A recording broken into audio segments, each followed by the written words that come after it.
Shalom saudara, selamat pagi saudara. Saudara tentu sudah bersiap-siap untuk kembali lagi mendengarkan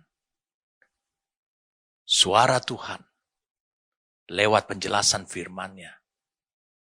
Kita sedang membahas tentang karakteristik daripada gereja yang diharapkan Tuhan, sangat-sangat diharapkan Tuhan, sebagai kekasih-Nya. Minggu lalu saya sudah sampaikan kepada saudara penjelasannya sedikit tentang Kidung 4 ayat 11. Di situ dikatakan, bibirmu meneteskan madu murni pengantinku. Wow, ini suatu peranan yang saya bisa tunjukkan adalah peranan seorang imam Allah. Saudara adalah imam Allah. Saudara imam Tuhan. Banyak di antara saudara tidak berfungsi menjalankan fungsi keimaman seperti keimaman saudara. Seperti yang Yesus harapkan, Kristus harapkan, Allah harapkan. Sebab jika engkau melakukan fungsinya seperti ini, apa yang dikatakan bibirmu meneteskan madu murni, maka saya katakan, maka Tuhan akan menikmati suatu manifestasi cinta engkau. Dia menikmati cinta. Itu adalah kecintaanmu kepada Tuhan. Sebelum kita akan melanjutkan dari ayat ini, mari kita berdoa. Terpujilah Engkau Tuhan, karena Engkau menantang kami, mengoreksi kami, dan bahkan Engkau sendiri juga menunjukkan kepada kami jalan yang harus kami tempuh. Berbicaralah Tuhan saat ini. Lanjutkan terus Tuhan. Apa yang sedang Engkau bangun dalam hidup kami. Supaya kami menjadi penggenapan daripada harapan-Mu Tuhan. Terima kasih Tuhan. Kami bersyukur kepadamu untuk anugerah ini. Terpujilah nama-Mu demi nama Tuhan kami Yesus Kristus. Berfirmanlah Tuhan. Amin. Kita baca ayatnya. Kidung 4 ayat 11. Bibirmu meneteskan madu murni pengantinku. Madu dan susu ada di bawah lidahmu. Dan bau pakaianmu seperti bau gunung Libanon. Oh, ini sampai pakaian bau-bau juga. Tadi dikatakan dari ayat yang ke-10 itu bagaimana fungsi imam. Itu di mana bau minyakmu itu yang melekat tercurah kepada jubahnya. Seperti apa yang dijelaskan dalam Mazmur 133. Ekspresi cinta kita kepada saudara-saudara kita. Satu DNA. Mau saudara diapakan saja. Ternyata itu menjadi minyak yang harum. Tercurah atas baju kita. Itu akan membuat aroma di sekitar hidup saudara. Siapapun yang bersama dengan saudara. Mungkin dia adalah orang yang membenci saudara. Itu akan dinikmati oleh Tuhan sebagai cinta yang nikmat dari hidup saudara. Sekarang kita lihat adalah bibir. Meneteskan madu murni pengantinku. Madu dan susu ada di bawah lidahmu. Ini berbicara tentang lidah. Fungsi lidah adalah dia untuk mengolah makanan. Saya katakan mengolah makanan. Kalau saudara tidak memiliki lidah, apa yang terjadi pada hidup saudara? Saudara tidak bisa memutar-mutar makanan tersebut di rongga mulut saudara.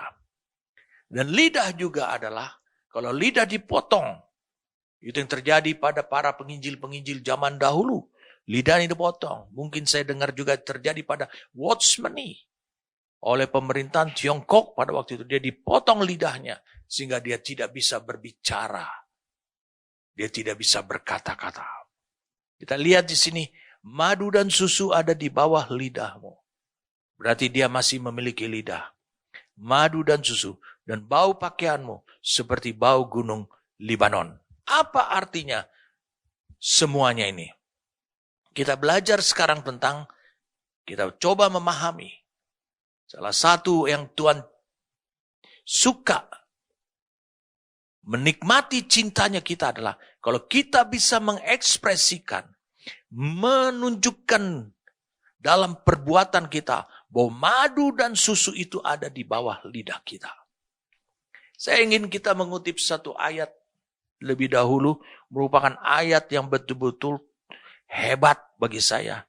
Ini ayat yang tajam sekali. Sebelum kita melanjutkannya dengan beberapa ayat lain. Kita buka dalam Amsal 18 ayat 21.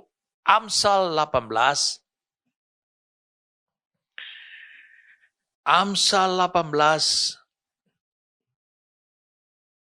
ayat 21.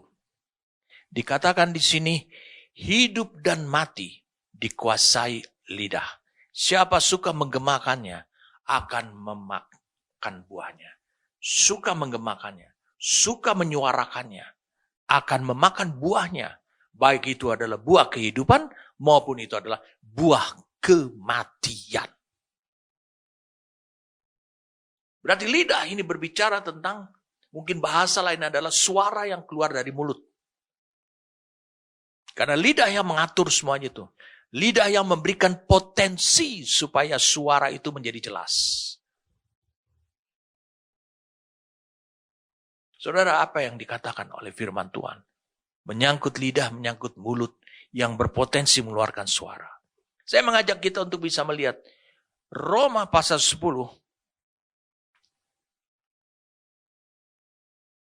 ayat 10. Dikatakan karena dengan hati orang percaya dan dibenarkan. Dengan hati. Hati ini digunakan kata di sini adalah saudara. Kardia. Berarti hati ini mencakup adalah rohmu, hati nuranimu dan seluruh jiwa. Pikiran, perasaan, dan kehendakmu yang merupakan kekuasaan dalam mengambil keputusan, tindakan. Karena dengan hati orang percaya, dia percaya dengan hati. Dan dibenarkan. Dan dengan mulut orang mengaku, membuat pengakuan, dan diselamatkan.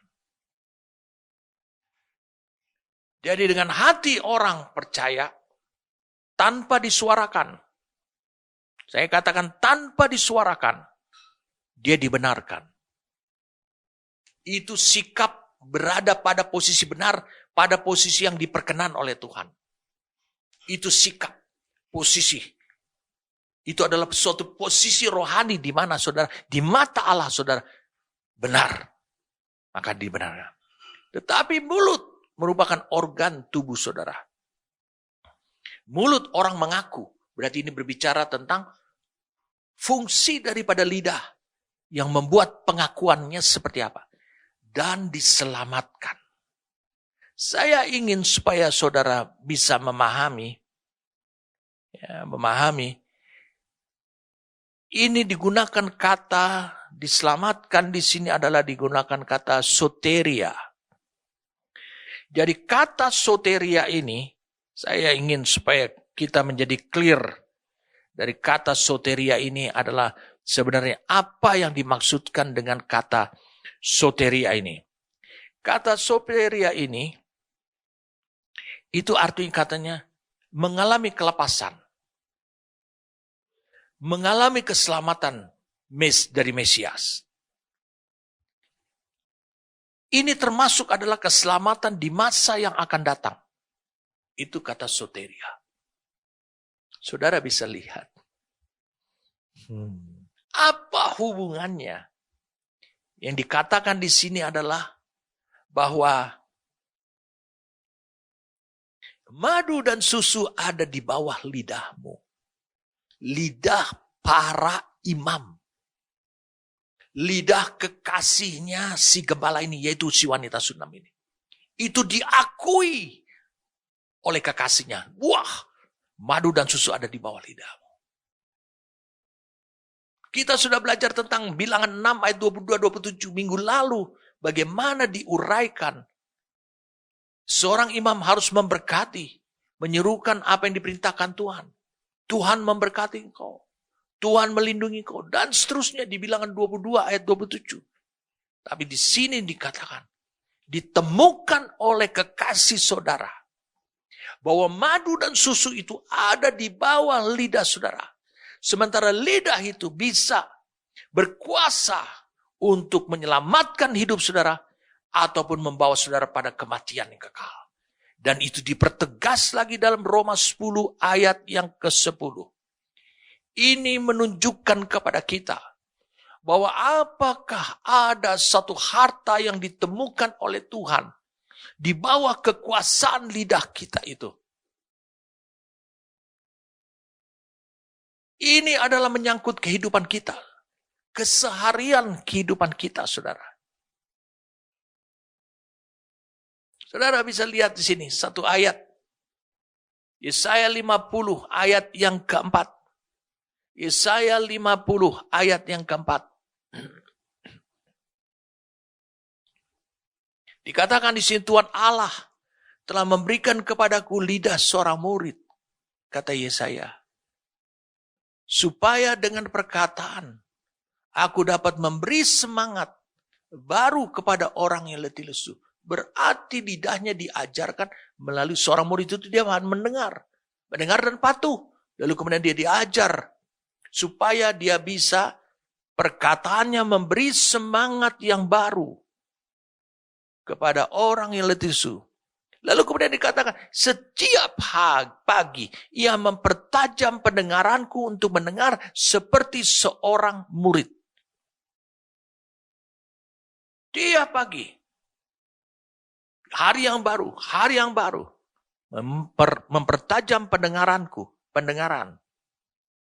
Untuk mendengar seperti seorang murid. Mendengar seperti seorang murid. Mendengar. Ternyata pendengaran saudara, itu mempengaruhi lidah. Kalau engkau mendengar dari Tuhan, dan kau dilatih pendengaranmu. Seperti minggu lalu saya sudah sampaikan firman rema yang disampaikan oleh hamba Tuhan. Firman rema yang disampaikan itu menjadi oleh gerejanya kepada orang lain, kepada saudara. Dan dia menjadi firman rema buat hidup saudara juga.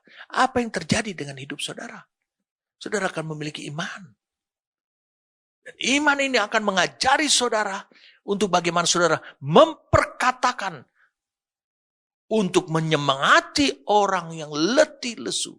Siapa orang yang letih lesu? Saya hanya berpikir siapa orang yang letih lesu? Apakah orang yang kesulitan ekonominya? Bukan. Orang yang letih lesu bukan orang yang kesulitan ekonominya. Orang yang memikul perintah-perintah Tuhan. Tapi dia tidak berdaya. Saya ulangi, orang yang memikul beban dalam hidupnya, dia ingin mentaati perintah Tuhan yang banyak itu. Tapi dia tidak memiliki kekuatan, dia letih lesu. Mari saya ajak saudara untuk bisa melihat. Dalam kitab Matius, mari kita lihat. Saya tunjukin pada saudara. Ayat ini sangat luar biasa sekali. Bagaimana Yesus menjelaskan tentang orang yang berbeban berat. Kita lihat sini, Matius pasal yang ke-11. Marilah kepadaku semua yang letih lesu dan berbeban berat. Aku akan memberi kelegaan kepadamu. Kemudian dikatakan, pikulah kuk yang kupasang dan belajar padaku, karena aku lemah lembut dan rendah hati, dan jiwamu akan mendapat ketenangan. Sebab kuk yang kupasang itu enak dan bebanku pun ringan. Marilah kepadaku mereka yang letih lesu, berbeban berat. Apa beban berat mereka? Beban mereka adalah hukum Taurat. Hukum Taurat selama pembuangan di Babel pada tahun 586 sampai 516 sebelum Masehi. para rabi mulai menerjemahkan apa yang ada pada kitab Kejadian sampai seluruhnya Perjanjian Lama, sampai kepada Mazmur Daud. Semuanya mereka terjemahkan. Mereka uraikan menjadi hukum bagian daripada hukum Taurat. Sehingga mereka memiliki 613 miswot hukum. Bukan hanya 10. Wah, mereka sangat sulit sekali. Itu sebabnya mereka tidak berdaya. Sementara Rasul Yakobus menulis lagi. Dikatakan, dia bilang, kalau engkau bersalah atau berdosa terhadap satu saja hukum, engkau berdosa terhadap seluruh hukum. Wow. Ini mengakibatkan orang tidak memiliki tenaga, kemampuan untuk melakukannya. Tapi Yesus dibilang, mari datang kepadaku, maka aku akan memberikan kepadamu kuk dan kuku pun ringan. Berarti beban sama sekali. Bukan Allah mengambil beban itu. Itu jawabannya. Sehingga saudara, saya ulangi, sehingga saudara menjadi bersemangat lagi, tidak mengalami lesu seperti yang dikatakan di Yesaya 50 ini. Bukan. Tetapi engkau mendapatkan kuk yang baru. Beban yang baru, dan itu ringan dan enak. Dikatakan akan memberi kelegaan kepadamu. Dia bilang, perhatikan baik-baik. Apa kuk yang diberikan oleh Yesus? Kuk yang diberikan oleh Yesus itu tertulis dalam Matius pasal 22. Beban berat yang dimasukkan Yesus membuatkan orang tidak berdaya, tidak punya tenaga, letih lesu, tidak seperti Yesus, tidak lesu. Yesus mengatakan, aku datang untuk menggenapkan seluruh hukum Taurat. Termasuk miswotnya. Karena Yesus hidup sesudah pembuangan Babel. Dia genapi. Tapi Yesus tahu banyak orang tidak mampu. Itu sebabnya dia menyuarakan. Yesus itu suara seperti seorang murid. Belajar dari Tuhan. Bagaimana dia menyuarakannya. Memberi semangat kepada orang yang letih lesu. Kita lihat sini Matius pasal yang ke-22. Dikatakan begini. Ayat yang ke-36. Guru, hukum manakah yang terutama dalam hukum Taurat? Mana yang paling utama? Karena mereka juga nggak sanggup melakukan 613-nya. Jawab Yesus kepadanya, kasihlah Tuhan Allahmu dengan segenap hatimu, dan dengan segenap jiwamu, dan dengan segenap akal budimu. Itulah hukum yang terutama dan yang pertama. Dan hukum kedua, ide katakan bukan seperti, yang sama dengan itu, sama, setara. Kasihlah sesamamu manusia seperti dirimu sendiri. Kemudian Yesus mengatakan, pada kedua hukum inilah tergantung dikatakan. Atau bergantung. Seluruh hukum Taurat dan kitab para nabi. 613 miswot ditambah kitab para nabi. Hanya 2 hukum. Saudara, kalau engkau mendengarkan, kau mau melakukan 613 hukum, miswot, wow, ngeri banget. Satu aja bersalah. Engkau akan gagal atas seluruhnya. Berdosa terhadap seluruhnya. Tetapi lihat, apa yang dimaksudkan oleh Yesus di sini. Enggak, atau kau mau kuk yang kau pasang, beban yang kau pasang pada leher. Saudara sudah belajar pada leher kerbau atau leher lembu. Leher itu gambaran apa? Karakter kehidupan saudara. Makanya bangsa Israel dikatakan tegar tengkuk. Itu karakternya memberontak-berontak. Lalu dia bilang, pikulah kuk yang kau pasang. Oh, bebanku ini ringan. Enak. Memberi kelegaan hanya 2. Saudara mau pilih yang mana sekarang?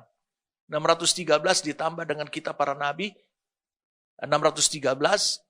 Atau saudara mau milih 2. Di mana 613 dan kita para nabi sudah bergantung pada kedua hukum ini. Bergantung apa?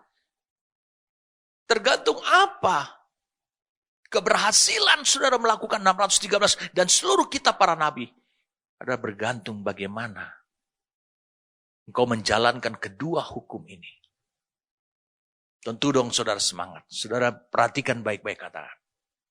Kalau engkau mengasihi Tuhan Allah dengan segenap hati, jiwa, dan akal budi. Maukah engkau menyembah patung yang lain? Tentu tidak. Maukah engkau menjadikan Mamon sebagai Tuhan? Tentu tidak. Maukah engkau menyebut nama Tuhan dengan sia-sia? Tentu tidak. Maukah engkau ini yang mendukakan Tuhan? Karena engkau memiliki cintamu kepada Tuhan. Saya nggak mau menyakiti hati dia. Jadi engkau lupa. Apa sih perintahnya dari 613 itu tentang berdosa kepada Tuhan? Kau lupa. Tapi itu datang dari dalam dirimu kekuatan itu. Wow. Dari dalam dirimu datang kekuatan itu. Untuk mencintai dia. Saudara bisa mengasihi Tuhan karena apa? Bukan karena apa yang dia lakukan kepada diri kita. Bukan apa yang dia telah lakukan, dia telah kerjakan pada diri kita. Tapi saudara mengasihi dia. Ini penting saudara. Saudara mengasihi dia, mencintai dia dengan segenap hati, jiwa, dan akal budi. Karena kau mengenal pribadi dia, kepribadian dia. Wow. Kemudian hukum yang kedua. Dikatakan dia bilang, kasihilah sesamamu manusia seperti dirimu sendiri. Bisakah kau menjinahi istri orang lain? Maukah engkau melukai orang lain kalau ada kasih cintamu kepada orang itu? Oh, saya nggak mau menyakiti dia. Saya nggak mau mengkhianati dia. Bisakah engkau mau mencuri barang orang lain karena engkau mengasihi dia? Tidak mungkin. Kalau saudara mengasihi istri saudara, kalau saudara mengasihi suami saudara, tentu saudara tidak mau membohongi dia. Karena cinta pada dia. Saudara tidak mau mencuri uang di dompetnya atau uang simpanannya dia. Saudara tidak akan kerjakan. Jadi apa yang ada di dalam. Itu memberikan kekuatan. Itu yang Yesaya katakan. Yesaya 50 ayatnya yang keempat itu. Memberi semangat pada mereka yang letih lesu. Nah, kita nih perlu tajam untuk membahas peranan seorang imam. Bagaimana madu dan susu itu ada di bawah lidahmu. Kita sudah tahu hidup dan mati itu ditentukan oleh lidah, dikuasai oleh lidah. Lalu kemudian kita lihat sini. Saudara lihat ayatnya mengatakan seperti ini. Madu dan susu ada di bawah lidah. Itu yang didapati Tuhan. Itu yang didapati Sang Gembala. Ada pada si gadis Sunem, kekasihnya ini. Ini berbicara dengan bahasa spiritual, bahasa syair. Saya ingin supaya saudara melihat dulu apa yang disebut dengan madu dan susu. Atau susu dan madu. Satu ayat di firman Tuhan dikatakan di Keluaran 3. Keluaran 3. Ayat 6. Ketika pertama kali Allah berjumpa dengan Musa Setelah 40 tahun, dia kabur dari Mesir. Dan dia ada di tanah Midian. Lalu kemudian dia menjumpai Musa dengan nyala api semak belukar. Kemudian Allah berbicara. Kemudian dia berkata, oh maaf saudara.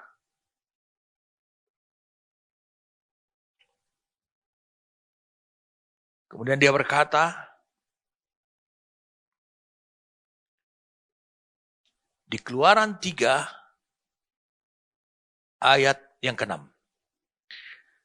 Lalu ia berfirman, akulah Allah ayahmu. Dikatakan, akulah Allah ayahmu. Allah Abraham, Allah Ishak, dan Allah Yakub. Lalu Musa menutupi mukanya, sebab dia takut memandang Tuhan.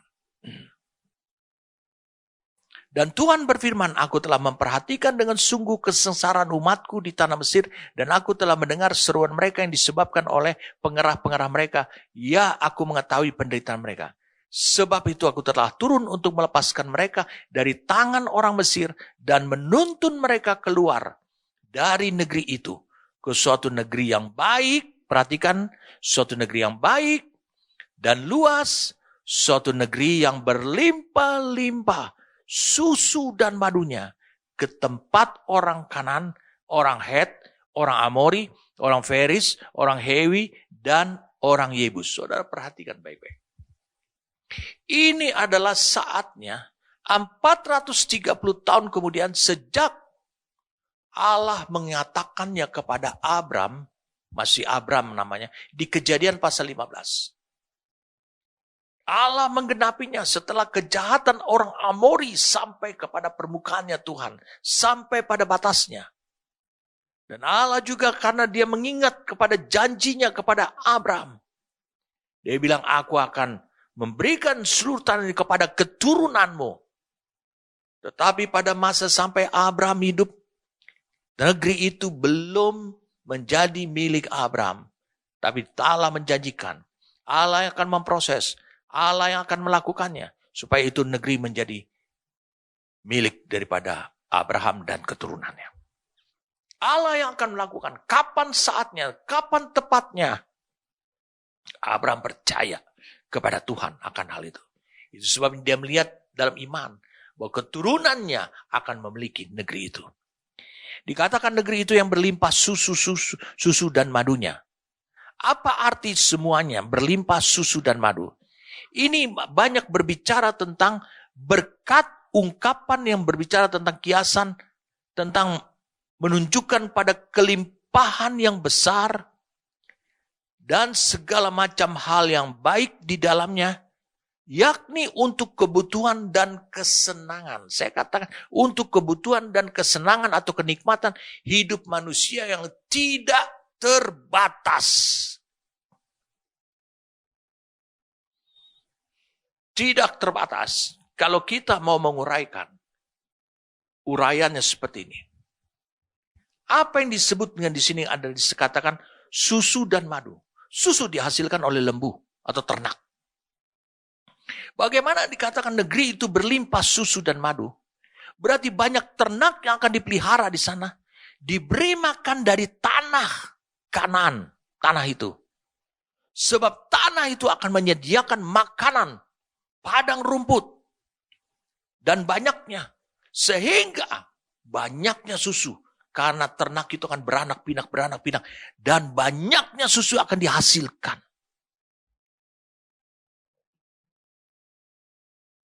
Bagaimana dengan madu? Saudara bisa lihat. Madu adalah banyaknya lebah berkerumun, bersarang. Saudara bisa tahu lebah itu bersarang di mana saja. Kadang-kadang di batu karang. Kadang-kala di pohon. Kadang-kala ada di tempat-tempat tertentu. Saudara bisa bayangkan kalau negeri itu berlimpah madu. Wow. Saudara bisa lihat madu pada zaman dahulu. Itu salah satu makanan yang cepat memberikan energi pada hidup manusia. Membangkitkan kekuatan. Jonathan diperintahkan oleh Saul ayahnya berperang dan tidak boleh ada orang yang makan. Sampai akhirnya dia sudah letih lesu. Wow. Lalu kemudian dia lihat ada madu hutan. Dia congkel. Dia isap. Dia jilat. Dia konsumsi. Dia melanggar apa yang dikatakan Saul ayahnya. Gak usah khawatir. Saul itu sudah tidak berkenan di hadapan Tuhan. Jaga kehidupanmu. Sehingga engkau tetap hidup benar di hadapan Tuhan. Gak usah abaikan. Gak usah engkau pedulikan maksud saya. Perkataan-perkataan orang. Meskipun dia adalah orang-orang yang kau pantrop. Kalau dia sudah jatuh dalam dosa. Segala kutuk, sumpah serapahnya tidak akan berlaku atas hidup saudara.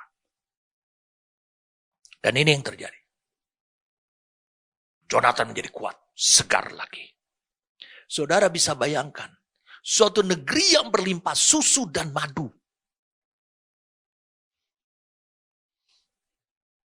Saudara tahu, ternak yang digembalakan, khususnya domba, yang dipersembahkan menjadi persembahan kepada Tuhan oleh bangsa Israel.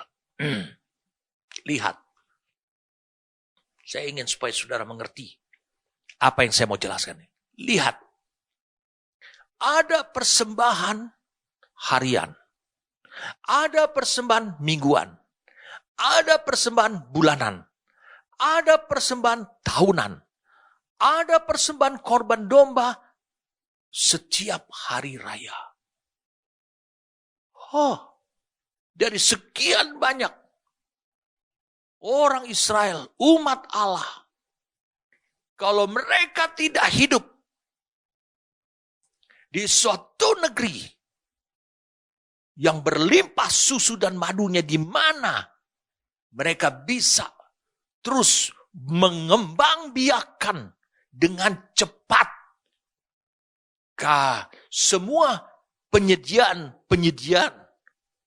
untuk korban bakaran, korban sembelian, korban pengampunan kepada Allah.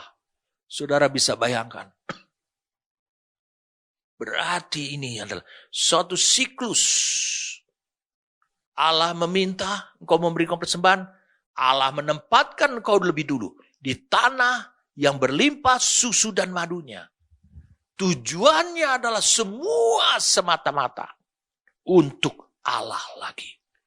Supaya engkau hidup benar. Itulah definisi madu dan susu di bawah lidahmu. Sehingga lidah perkataanmu itu tetap benar di mata Tuhan. Saudara lihatlah Yakobus 3 ayat 9. Yakobus 3 ayat 9.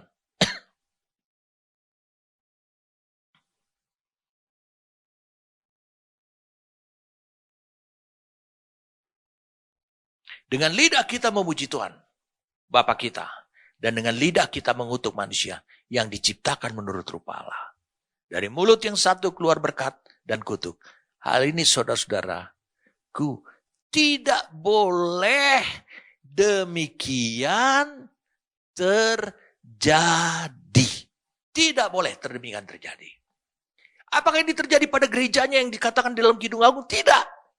Karena didapati dalam gerejanya, dalam kehidupan saudara, Allah mendapati, Kristus mendapati, kekasih saudara, suami tunanganmu mendapati dalam hidupmu, madu dan susu ada di bawah lidahmu.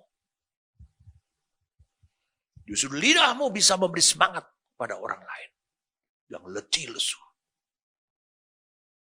Engkau tidak mengabaikan hukum, justru engkau mendorong supaya bagaimana caranya hukum itu melalui perkataanmu. Wow. Jadi saudara bisa pahami sekarang.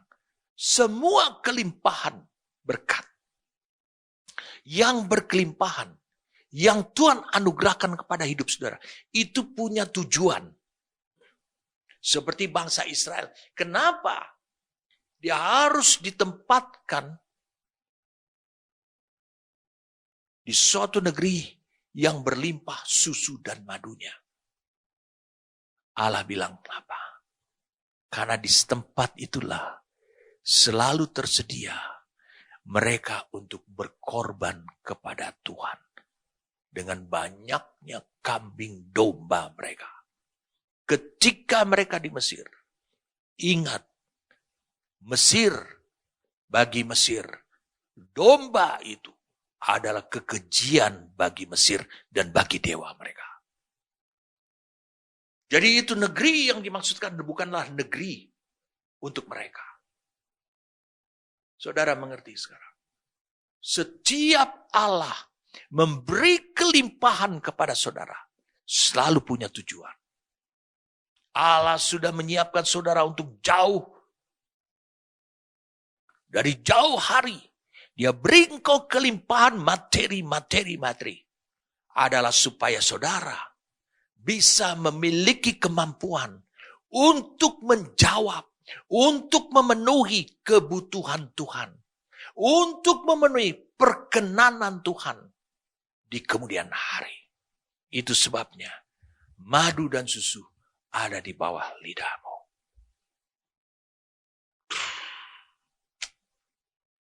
Wow. Kita berjalan lagi lah. Kita tambah lagi di sini. Saudara bisa lihat lidah itu bisa mengutuk, bisa memuji Tuhan. Bisa dia melakukan. Dia punya kekuasaan. Kalau kau baca Yakobus pasal 3, kau akan mengerti tentang kekuasaan daripada lidah. Kau bisa mendengarkan kembali apa yang saya pernah sampaikan pada tahun 2022 mengenai lidah.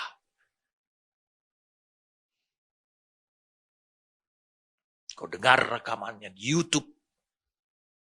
Mungkin bagi saudara yang sudah mengkopinya, silakan mendengarkannya. Saudara. Jadi saudara lihat Kristus menikmati cinta saudara ketika saudara mengoperasikan kekuasaan lidahmu itu dengan benar.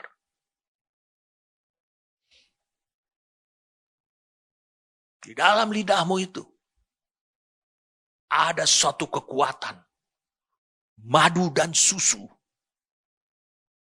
yang bisa menyemangati orang lain.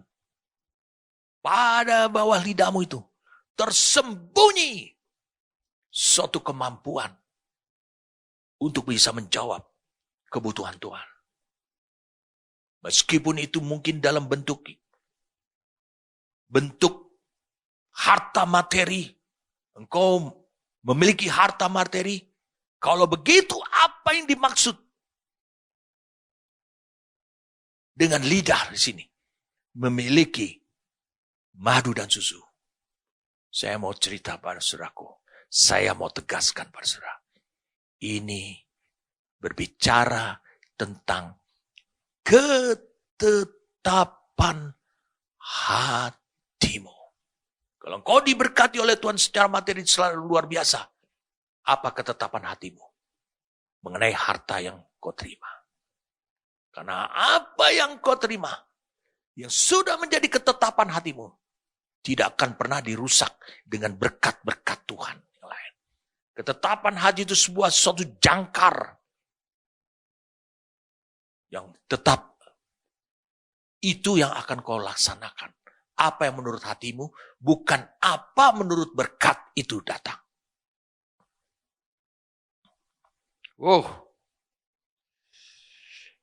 Luar biasa saudara. Saya katakan luar biasa. Jadi lidah ini akan mengekspresikan sebenarnya adalah ketetapan hati saudara. Tersembunyi di dalamnya semua fasilitas dari Tuhan yang bisa kau gunakan untuk engkau tetap berkenan kepada Tuhan. Baik, kita lanjut lagi. Dan bau pakaianmu seperti bau gunung Libanon. Wah. Bau pakaianmu seperti bau gunung Libanon. Ada satu cerita tentang bau pakaian.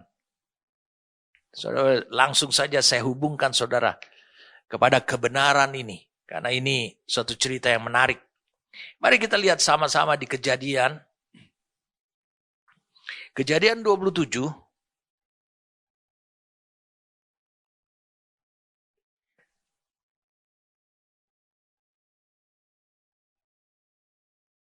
Kejadian 27.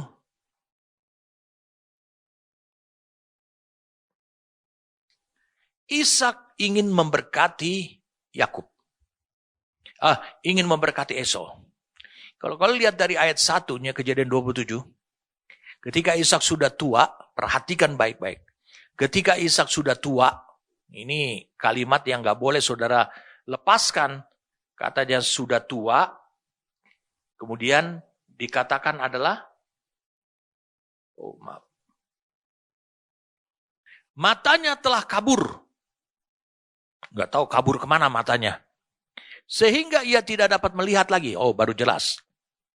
Itu maksudnya. Dipanggilnya lah Esau, anak sulungnya, serta berkata kepadanya, anakku, saud Esau, ya Bapak, berkatalah Ishak, lihat aku sudah tua, aku tidak tahu bila hari kematianku. Maka sekarang, ambillah senjatamu, tabung panah dan busurmu, pergilah ke padang dan burulah bagiku seekor binatang. Wah, ini nggak boleh menangkap domba milik tetangga ini. Karena itu namanya bukan diburu, dicuri. Olahlah bagiku makanan yang enak seperti yang ku gemari. Sesudah itu bawalah kepada aku supaya ku makan. Agar aku memberkati engkau sebelum aku mati. Lalu kemudian Ribka mendengar. Lalu kemudian dia bikin strategi. Lalu kemudian dikatakan gini. Dia bilang begini. Kita bikin strateginya. Oke, seperti ini. Kemudian saudara lihat.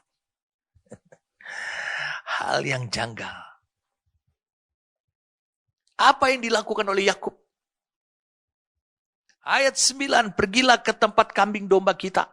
Ambillah dari sana 2 anak kambing yang baik. Maka aku akan mengolahnya menjadi makanan yang enak bagi ayahmu seperti yang digemari. Perhatikan. Binatang apa yang kira-kira akan ditangkap oleh Esau? Binatang yang ditangkap oleh Esau kemungkinan adalah rusa, kijang. Itu yang mungkin. Nggak mungkin dia menangkap macan tutul ataupun singa. Nggak mungkin. Karena itu bukan makanan pada waktu itu. Lalu kemudian apa yang ditangkap oleh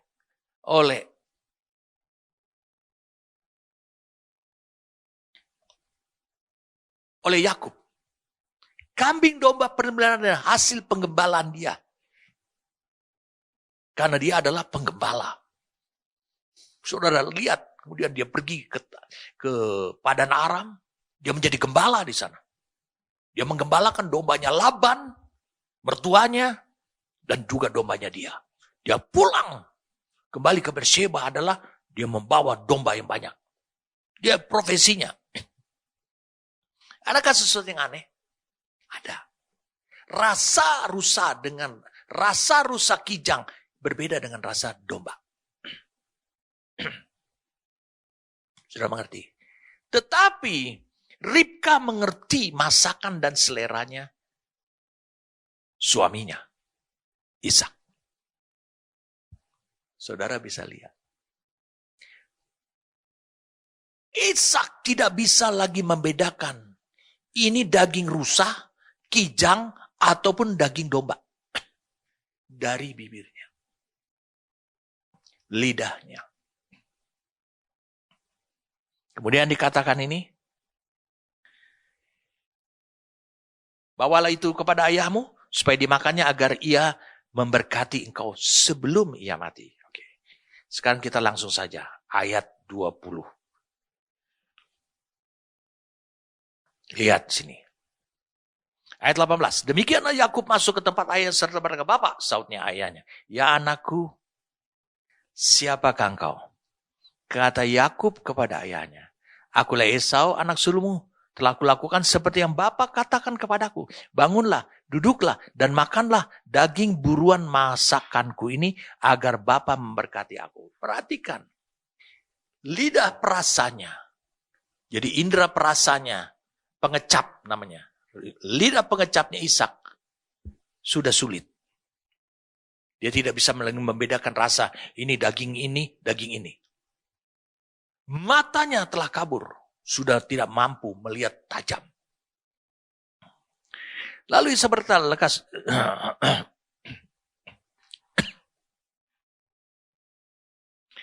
Lalu Ishak berkata kepada anaknya itu, lekas juga engkau mendapatnya anakku. Ya iya jelas, mendapatnya di kandang. Gak perlu lari kemana-mana. Jawabnya, karena Tuhan Allahmu membuat aku mencapai tujuanku. Di sini, saudara mulai melihat, mulai terjadi kebohongan demi kebohongan. Lalu kata Ishak kepada Yakub, datanglah mendekat anakku, supaya aku meraba engkau, apakah engkau ini anakku Esau atau bukan? Atau Yakub maksudnya.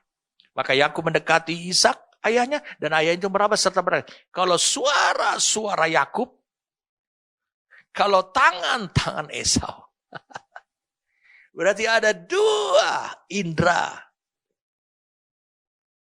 Saya ulangi, kalau dua indera dari 5 panca inderanya, Ishak yang masih tajam. Telinga, pendengaran. Yang kedua adalah meraba kulitnya.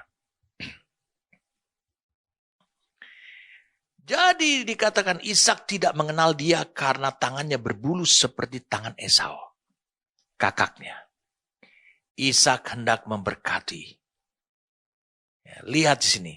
Ishak hendak memberkatinya. Tapi dia masih bertanya, benarkah engkau ini anakku Esau? Jawabnya, ya. Lalu berkatalah Ishak, dekatkanlah makanan itu kepadaku, supaya ku makan daging buruan masakan anakku. Agar aku memberkati engkau. Jadi didekatkannya makanan itu kepada ayahnya, lalu ia makan, dibawanya juga anggur kepadanya, lalu ia minum. Lalu kemudian berkatalah Ishak ayahnya kepadanya, datanglah dekat-dekat dan ciumlah aku anakku. Lalu datang Yakub dekat-dekat dan diciumnyalah ayahnya. Perhatikan ini. Ketika Ishak mencium bau pakaian Yakub. Bukankah Kidung Agung 4 ayat 11 ini, bau pakaianmu. Wah, ini mirip nih. Mencium bau pakaian Yakub, diberkatinya dia, katanya, sesungguhnya bau anakku adalah sebagai bau padang yang diberkati Tuhan. Bau anakku itu seperti bau padang yang tidak subur tapi diberkati Tuhan. Dijadikan subur oleh Tuhan.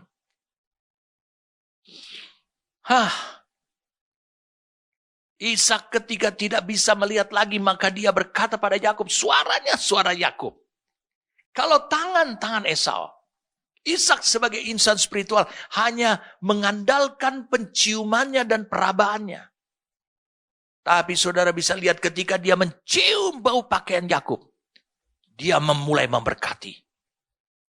Tidakkah ketika Kristus mencium pakaian saudara yang bau Gunung Libanon ini, maka Kristus akan memberkati saudara. Karena saudara adalah kekasihnya.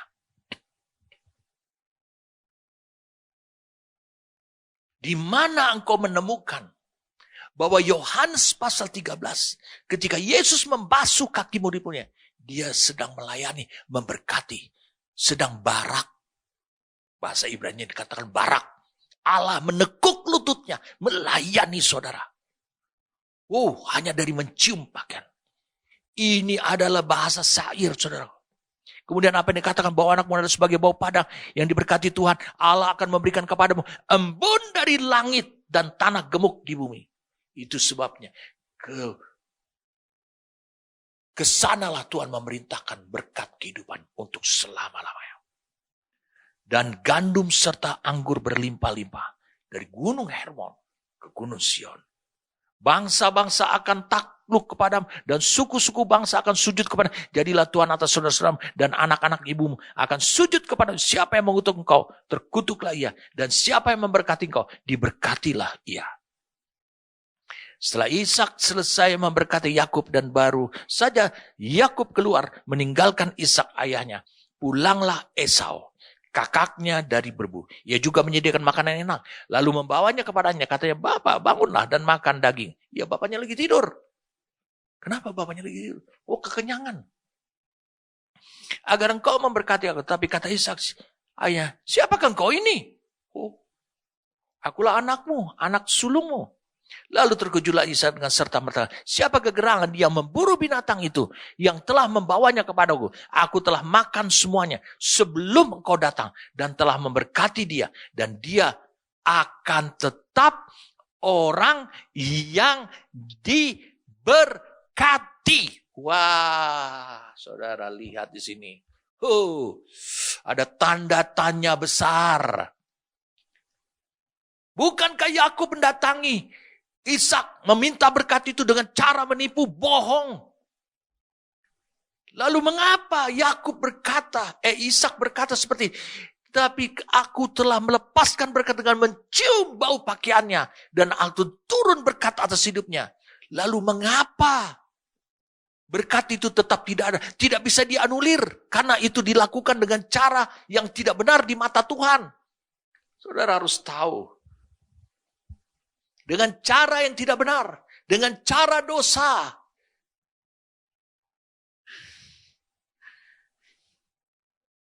Wow. Ini satu kebenaran firman Tuhan yang harus diekspos oleh hidup saudara. Harus diekspos oleh hidup saudara. Berkat yang diucapkan oleh Ishak kepada Yakub adalah berkat lahiriah. Tapi saya mau tanya, mengapa Ishak berkata seperti ini? Aku telah memberkati dia. Lihat di ayat 33. Dan dia akan tetap orang yang diberkati. Saudara harus lihat. Pelajaran apa pertama yang kita dapati dari tindakannya Yakub dan tindakannya Esau ini? Kecepatan, respon, passion saudara apa terhadap Tuhan? Apa kerinduan saudara? Hal-hal yang rohani atau hal-hal yang jasmani? Lihat, itu yang Tuhan suka pada hidupnya Yakub.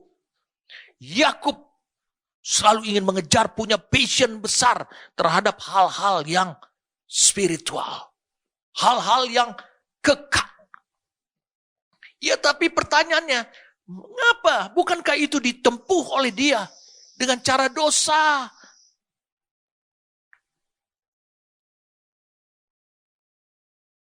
Ribuan tahun tidak ada jawaban. Saya katakan ribuan tahun tidak ada jawaban. Sampai seorang hamba Tuhan menjelaskan. Menjelaskannya dalam Ibrani 11 ayat 20. Lihat ini. Saya sudah sampaikan kepada saudara, lidah pengecapnya Ishak error, tidak lagi bagus. Matanya sudah tidak mampu lagi. Tetapi pendengaran, peraba, penciuman masih tajam. Dari 5 panca indera itu. Sekarang kita akan lihat. Rasul Paulus menjelaskan apa yang terjadi. Sehingga berkat yang sudah turun atas Yakub itu. Meskipun ditempuh dengan cara dosa. Tetap tidak akan bisa dianulir lagi. Wow. Hanya melalui penciuman atas pakaiannya. Begitu juga yang terjadi pada hidup saudara. Apapun yang Tuhan telah cium dalam hidupmu, maka dia akan segera memberkati saudara. Dia akan menekuk lututnya, melayani saudara, memuaskan saudara seperti rencananya. Ibrani 11 ayat 20, Rasul Paulus menjelaskan ini. Dia katakan seperti ini, karena iman, maka Ishak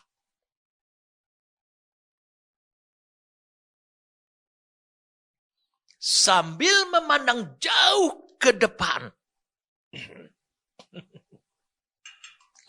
Jauh. Generasi ke generasi.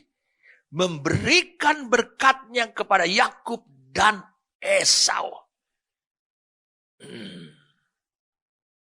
Saudara mengerti apa artinya ini? Jadi karena ketidakmampuan secara fisik, saya ulangi, tidak lagi bisa mengandalkan secara lahiriah, kemampuan dan kekuatan lahiriah. Sehingga dia harus mengandalkan sesuatu yang spiritual. Tetapi sesuatu yang spiritual itu didukung oleh dengan penciumannya. Untuk bisa melihat apa yang akan dia ucapkan itu akan terjadi di masa yang akan datang. Tidak akan bisa dianulir lagi. Saudara lihat, karena iman. Karena iman saudara dosamu diampuni. Begitu juga dengan Yakub. Karena iman, maka engkau bukan hanya diampuni, dibereskan, dianggap benar di mata Tuhan. Ini yang terjadi pada diri Yakub.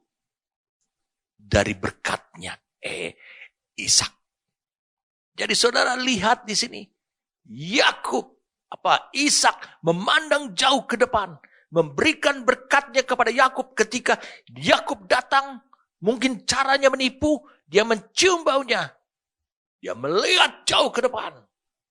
Bahwa berkat ini akan nyambung kepada berkat yang Allah akan lakukan pada hari-hari di mana Yakub bersama dengan keturunannya.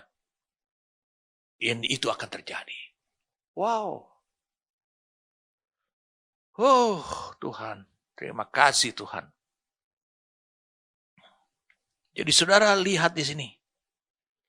Apa yang Tuhan inginkan di sini. Dia bilang bahwa berkat itu seperti Mazmur 133 ayat 3. Dia bilang seperti embun gunung Hermon yang turun ke Sion. Tidak bisa nyampe. Itu 265 sampai 300 kilometer jarak jauhnya. Tidak mungkin. Gunung Hermon di bagian utara, gunung Sion, Bukit Sion 700 sekian meter. Itu ada di bagian selatan. Itu melewati padang gurun. Itu sudah habis dulu. Semua uap-uap saljunya sudah habis. Dan apa yang terjadi saudara? Kesanalah Tuhan memerintahkan berkatnya. Jadi Tuhan, mengapa Tuhan memerintahkan berkatnya? Saudara mau lihat. Hosea 14. Kita kembali pada Hosea 14. Ayat 6 dan 7.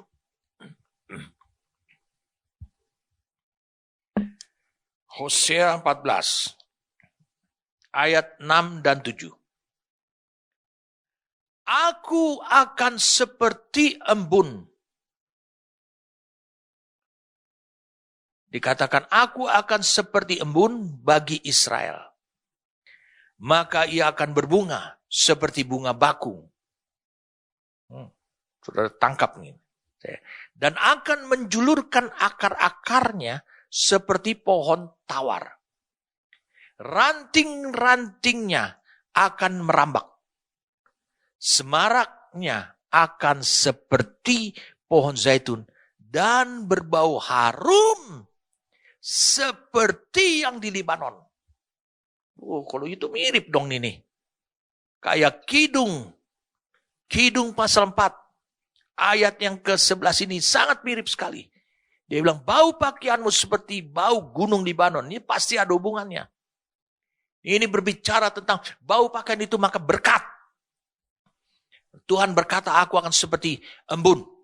Embun apa? Gunung Hermon bagi Israel. Karena Sion mungkin tidak, sedikit sekali dia menghasilkan embun. Tapi Gunung Hermon berkelimpahan. Karena puncaknya Senir, Sirion, itu adalah puncaknya salju. Wow. Maka ia akan berbunga seperti bunga bakung. Tuhan seperti embun, dia memerintahkan, dia berarti dia yang melakukannya. Dia sendiri yang membawa dirinya ke Sion untuk memberkati Sion. Bukankah Sion itu keturunan dari Yakub? Oh, ini yang Tuhan inginkan dambakan dalam hidupmu.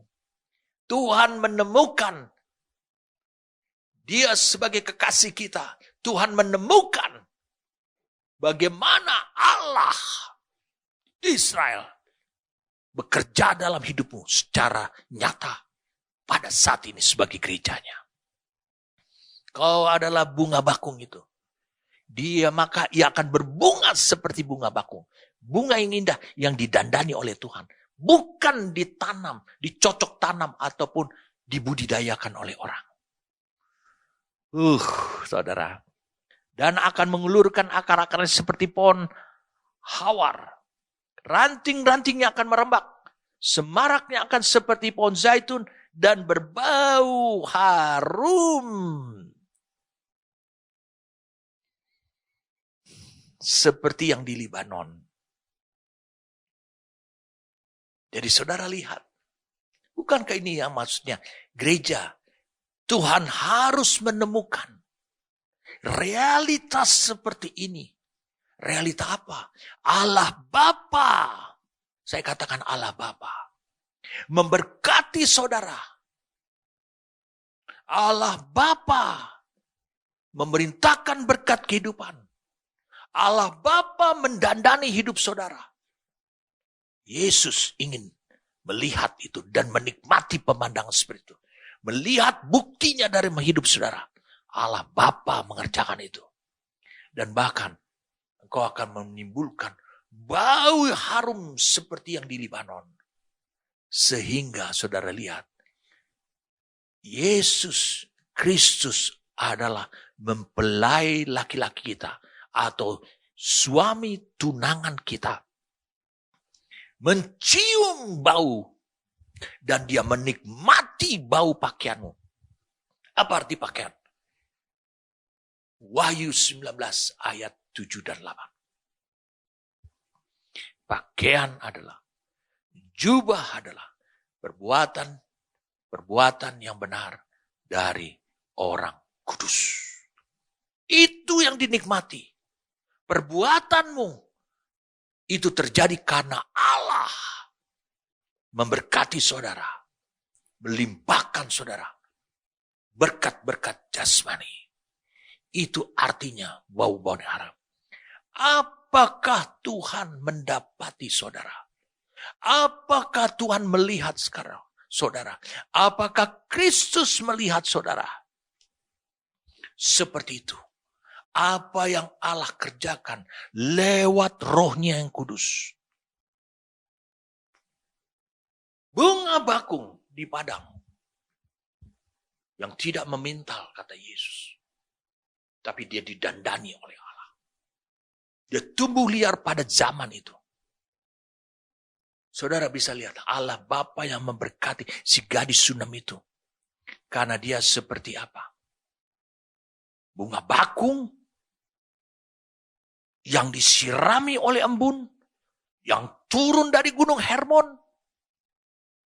Orang berkata tidak mungkin, tidak mungkin. Bagaimana engkau seindah bunga bakung, saudaraku? Yang tidak diurus, tidak dirawat. Oleh tangan manusia, oleh perbuatan tangan manusia, engkau tidak dirawat. Bagaimana engkau bisa seindah itu?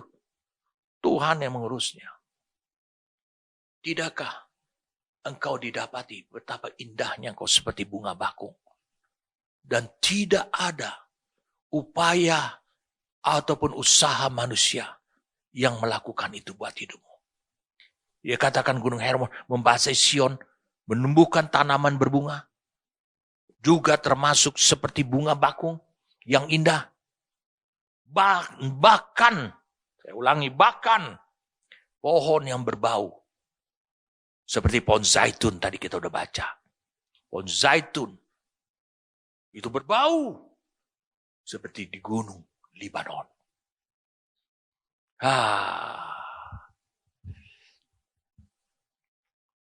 Bukankah kita melihat, saudaraku, bau pakaian ini itu terekspresi dari baunya, harumnya perbuatan saudara. Dikatakan bau gunung Libanon. Apa nih artinya? Mari kita lihat. Mungkin ini, saya berharap ini ayat yang terakhir buat kita. Mari kita lihat sama-sama. Di dalam Ulangan 3.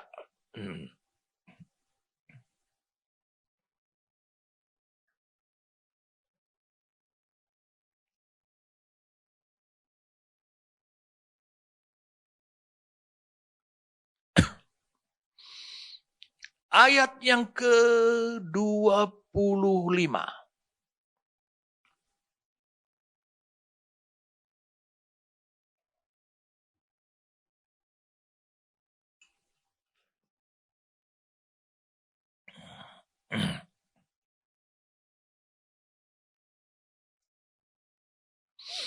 Biarlah aku menyeberang dan melihat. Ini adalah sebentar, saudara. Saya mencari tahu di ayat di atasnya. Oh, ini perjalanan bangsa Israel. Kemudian kita lihat ayat 25-nya. Mari kita lihat sama-sama. Suatu penjelasan dari Musa. Biarlah aku menyeberang dan melihat negeri yang baik yang di seberang sungai Yordan. Betul. Tanah pegunungan yang baik itu dan gunung Libanon. Jadi gunung Libanon termasuk adalah negeri yang baik. Tanah pegunungan yang baik. Sekarang kita bisa menangkap maksud daripada apa yang dikatakan dalam Kidung pasal 4 ayat yang ke-11 ini. Dan bau pakaianmu seperti bau gunung Libanon. Seperti bau gunung Libanon. Apa artinya buat kita? Seperti bau gunung Libanon. Itu apa? Memberikan makna apa buat kita? Seperti gunung Libanon. Berarti dia adalah negeri yang baik. Berarti dari bau pakaianmu, dari perbuatan-perbuatanmu, kehidupan yang kau jalani, itu tercium oleh Tuhan. Itu adalah tanah yang baik, negeri yang baik. Sehingga ketika engkau hidup di sana, perkenanan Tuhan tidak akan pernah berlalu dari hidupmu. Karena engkau akan selalu bisa terus melayani Allah yang hidup di negeri tersebut dari berkat-berkat yang Tuhan limpahkan kepada hidup saudara. Jadi saudara bisa lihat, Kristus sebagai kekasih kita ingin sekali dia mendapati bahwa bau pakaianmu dalam realita kehidupanmu sehari-hari, dia mencium perbuatan-perbuatanmu. Tolong ditayangkan Wahyu 19.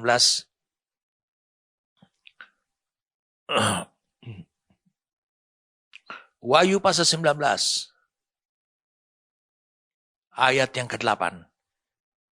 7 dan 8 lah. Tapi ayat 8 kita baca. Dan kepadanya dikaruniakan supaya memakai kain lenan halus yang berkilau-kilauan dan yang putih bersih. Lenan halus itu adalah perbuatan-perbuatan yang benar dari orang-orang kudus. Lenan halus.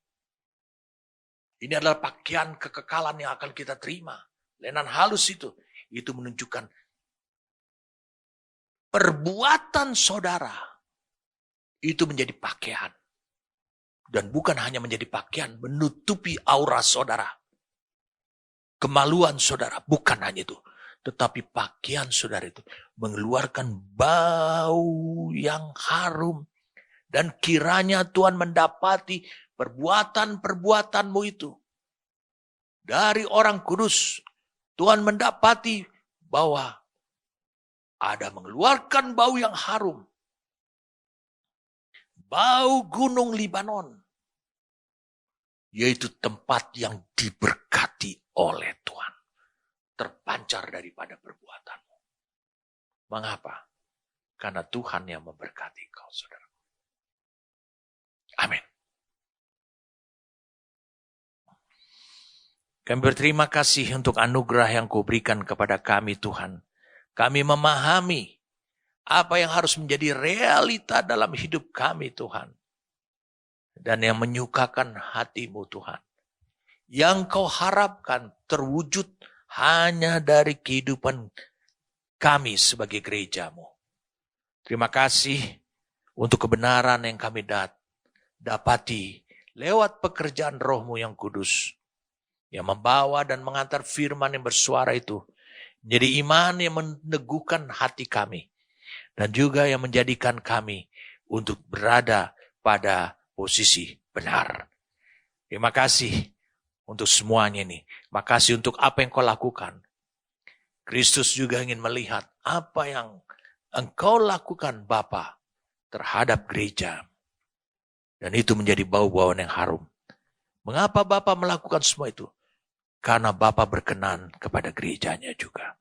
Terpujilah nama-Mu untuk semua yang Kau lakukan. Demi nama Tuhan kami Yesus Kristus. Amin.